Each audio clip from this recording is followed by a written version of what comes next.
The meeting room fell silent as I walked in, all eyes fixed on the woman they'd once shunned. James Morgan, my former father-in-law, sat at the head of the table, his face a mask of barely concealed rage. Beside him his son, my ex-husband David, couldn't even meet my gaze. "Ms. Chen," James said stiffly, emphasizing my maiden name like it was something distasteful. "Thank you for coming." I smiled, setting my laptop on the polished mahogany table. "It's still Mrs. Morgan, actually. The divorce papers were never filed." The color drained from David's face. I hadn't planned to drop that bomb so early, but seeing them squirm gave me a satisfaction I couldn't resist. "My name is Sarah Chen Morgan, and 2 years ago, these people had thrown me out of their lives because I chose cybersecurity over their precious family banking tradition. Now their multimillion-dollar empire was under attack, and I was their last hope." "Let's focus on the matter at hand," James said sharply, sliding a folder across the table. "Our systems were breached last week. The hackers are threatening to release sensitive client data unless we pay $20 million within 48 hours. I picked up the folder, though I already knew its contents. I've been monitoring the situation since it began. Not that they needed to know that. "The Great Morgan and Sons Bank," I mused, flipping through the pages, "brought to its knees by the very thing you dismissed as irrelevant when I warned you about it." James's jaw tightened. "If you're here to gloat, I'm here because your head of it called me directly." I cut him off. He said, "You've tried everything else. Every security firm in the city turned you down because they know your systems are outdated. You're running infrastructure from the last decade because, and I quote, traditional banking doesn't need all that modern nonsense." David shifted uncomfortably in his chair. "Sarah, please, this isn't the time." "When is the time, David?" I asked, meeting his eyes for the first time. "When you stood silent while your father threw me out? When you chose your trust fund over our marriage? Or maybe now, when everything's falling apart?" 2 years earlier, this same room had witnessed a very different scene. I'd just completed my master's in cybersecurity, turning down a prestigious position at Morgan & Sons to accept a role at a leading tech firm. The betrayal, as James saw it, was unforgivable.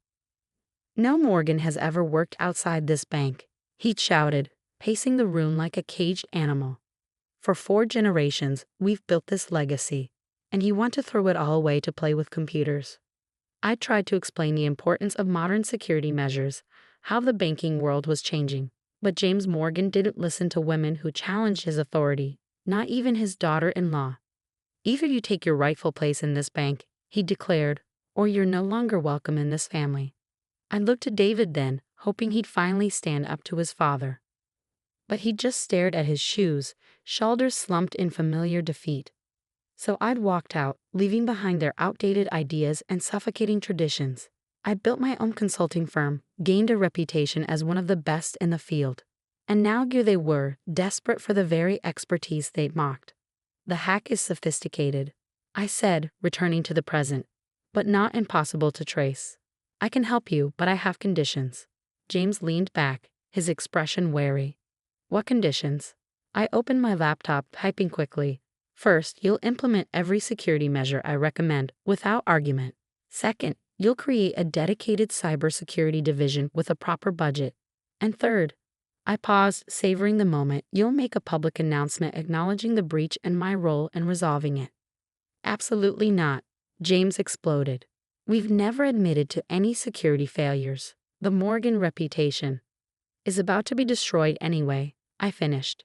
"In 47 hours, every account number, every transaction, every dirty little secret will be public. Your choice." The silence that followed was deafening. James's face had turned an alarming shade of red, while David looked like he might be sick. "There's one more thing," I added, pulling up a series of emails on my screen. "Something interesting I found while examining the hack. Would you like to see who had access to your systems the night before the breach?" David's head snapped up, real fear in his eyes now. He knew exactly what I'd found. The late-night login, the disabled security protocols, the convenient gaps in the firewall, all traced back to one executive access code. His code. "We should discuss this privately," he said quickly, standing up. But I was done with their secrets, their backroom deals, their carefully maintained facades. "Sit down, David," I said quietly. It's time everyone knew exactly what kind of legacy your father has built. The projector hummed to life as I connected my laptop. David's access logs appeared on the screen, damning in their clarity. On Tuesday night at 11:43 p.m., I said, addressing the stunned board members, someone using executive code N7249 disabled the main firewall. 3 minutes later, they accessed the secure client database. By midnight, the backup systems were compromised. I turned to David. Would you like to explain why your code was used, or should I continue? James slammed his fist on the table. This is absurd. My son would never. Your son has been embezzling from Morgan and Sons for the past year. I cut in, switching to a new slide. Small amounts at first, carefully hidden in transaction fees. But lately he's gotten bolder. Haven't you, David? The room erupted in whispers as I displayed the evidence: transaction records, offshore accounts, falsified audits. David had been busy since I'd left, though not in ways his father would approve. You've been watching us, David said, his voice barely above a whisper. All this time. I nodded. Did you really think I'd walk away completely? I built half these systems. I know every backdoor, every vulnerability, including the ones you exploited. Why? James demanded, turning on his son. We gave you everything. David laughed, a hollow sound that echoed through the room. Everything except a choice. Did you ever ask what I wanted, Dad? If I wanted to spend my life trapped in this mausoleum of tradition. I watched my ex-husband carefully. The perfect Morgan hair was crumbling before our eyes, years of resentment spilling out. The hack, one of the board members, spoke up. Was it you? David shook his head. No, I made it possible. They approached me months ago. Said they could help me disappear, start fresh. All I had to do was leave a door open. You fool, James hissed. You've destroyed everything we've built. You destroyed it, David shot back. With your rigid rules, your impossible standards. Sarah was right about modernizing, about the security risks, but you wouldn't listen. You never listen. I cleared my throat. As fascinating as this family therapy session is, we're running out of time. The hackers don't care about your drama. They want their money, or everything goes public in.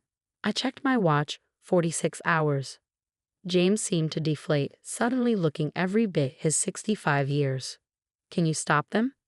Yes, I said simply. I've already identified their location and method of attack, but my conditions stand, and I'm adding one more. What now? James asked warily. David turns himself in. No cover-up, no quiet resignation. The authorities need to know exactly what happened. David stood up so fast his chair toppled backward. You can't be serious. Sarah, please, we were married. Doesn't that mean anything? I met his gaze steadily. It meant everything. That's why I waited 2 years to find the right moment. To show your father exactly what happens when he values his precious legacy over people. You planned this? James said slowly, realization dawning. You knew about David's activities all along. You waited until we were desperate. I learned from the best, I replied coldly. Isn't that what Morgans do? Use every advantage, never show weakness. You taught me well during those family dinners, James. The board members watched our exchange like a tennis match, decades of Morgan family dysfunction playing out before them. Some looked horrified, others oddly fascinated. Time's running out, I reminded them, closing my laptop. I'll be in my office when you're ready to meet my terms. All of them. I gathered my things, enjoying the heavy silence. At the door, I paused. Oh, and David, those divorce papers you never filed? I have copies in my office. We can deal with that after you've turned yourself in.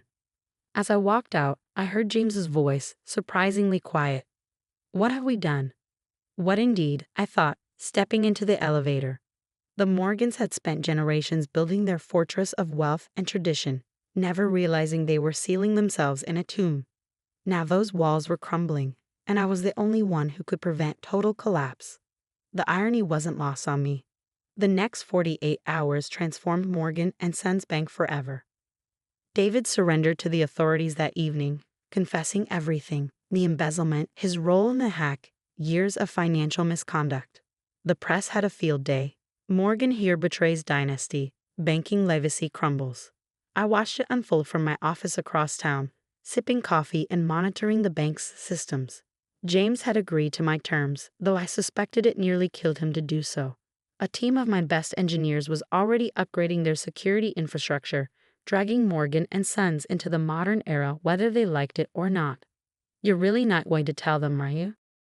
Grace asked, perched on the edge of my desk. My best friend and business partner had been with me through everything, helping orchestrate what the media was calling the biggest banking scandal of the decade. I shook my head, pulling up the final piece of code on my screen. They don't need to know that you were the hacker all along, that there never was a $20 million ransom, she laughed softly. Sarah, you practically performed surgery on their entire system, exposed years of corruption, and they think you're their savior. Sometimes the best revenge isn't about destroying your enemies, I said, thinking of all those family dinners where I'd been treated like an outsider. It's about making them thank you for saving them from themselves. The truth was elegantly simple. There had been no external hackers.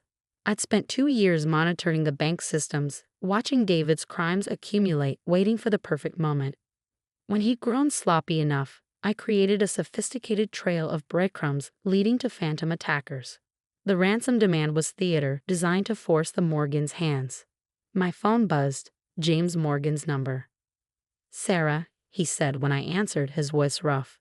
The board meeting just ended. They've voted me out. Effective immediately. I leaned back in my chair, savoring the moment. I'm sorry to hear that. No, you're not, he sighed heavily. You're probably delighted. Just like you planned. I didn't plan your downfall, James. You and David did that yourselves. I just made sure the truth came out. There was a long pause. The truth? He repeated bitterly. Do you know what the board wants now? They want you to take over as head of security, a permanent position, direct report to the new CEO. Now it was my turn to pause. This wasn't part of my plan. They're impressed with how you handled the crisis, he continued. Said it's time for new blood, modern perspectives. Everything you tried to tell us 2 years ago. I thought about the irony, the position they'd once denied me, now being offered freely. But I had built something of my own now, something that didn't require their approval or acceptance. Thank them for the offer, I said carefully, but I'll have to decline. My consulting firm keeps me quite busy. Of course it does, James replied, and I heard something new in his voice. Respect, maybe, or resignation. You never needed us, did you? Not really? No, I agreed. But you needed me, you just couldn't admit it. After we hung up, I sat in silence for a moment, thinking about legacy. The Morgans had been so focused on preserving their traditional banking dynasty that they'd failed to see the world changing around them. Their rigid adherence to the past had created the perfect conditions for their own undoing. A week later, I filed the divorce papers myself. David, facing multiple federal charges, signed them without argument. As I walked out of the courthouse, legally free of the Morgan name, I felt lighter somehow. The bank survived, though changed forever. New leadership, modern systems, transparent operations, everything I'd advocated for years ago. My firm handled their security transitions, commanding fees that would have made James Morgan choke. Sometimes I caught glimpses of my former father-in-law around the city, looking older and more subdued. The great Morgan legacy he'd fought so hard to protect had crumbled under its own weight, reformed into something he barely recognized.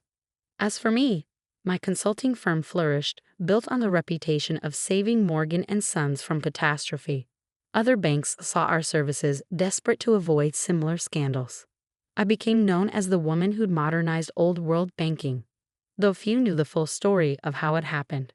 One evening, almost a year later, I received an unexpected visitor. James Morgan stood in my office doorway, grayer and thinner than I remembered. I've been doing a lot of thinking, he said without preamble.